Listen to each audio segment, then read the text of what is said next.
At this point, we'll talk about polls in Zoom. Polling can be really useful in classes. You can have different types of questions that you ask and wait for all the students to respond. In our case, I had created a poll asking about a specific piece of artwork. What does the composition of the artwork communicate? And there were a bunch of options and students could choose. Now at this point, I just clicked the polls button and this popped up. So nobody else sees it. I'm the only one who sees this at this point. So if I click launch, then that poll shows up for all the other students. And then as students answer the poll, you'll see these results start to fill in. And once all the students fill it in, you can see 1 of 1, 100% have participated. Then you can end the poll and you can share the results with the students to show the students what the results were. They can close that down after they see it. All right, I'll stop sharing and then it goes away on everybody's screen. But if I want to edit this or create a new poll, at this point I've stopped sharing, and so we're the only ones who see this. So I'll click on Edit Poll, and this takes us to a web browser. And in this case, I'm using Google Chrome. It takes me into the meeting and gives me the option to create a new poll. So here, where it says New Untitled Poll, I'll create this. And just for sample, how are you? And then the untitled question, how are you today?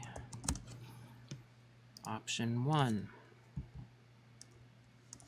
great. Option 2, okay. Option 3, when will this course be over? And you can add another question if you want to. You can add more options for answers, and you can delete the answers if you need. You have single choice or multiple choice. You can pick one or more of these.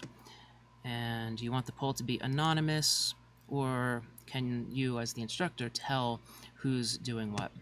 So generally, if that's up to you, your discretion. Generally, nobody will see other than you, and you kind of have to hunt for a little bit. You won't see who's answering what, but with anonymous checked, it just ensures that it's completely anonymous. So I'll save this when I'm ready. And now the polls pops right back up, so I can switch back over to the Zoom window. And here's the poll. Now again, nobody can see it yet. I haven't launched it. But I can select from the drop down, here's the new poll that I just created. So I'll click on the new poll. Nobody still sees it except for me. But then when I'm ready, if I can edit again if I need to, but when I'm ready I launch. This then appears on all the screens. Students can pick an answer and submit. And as the students answer, you'll see the students' results here.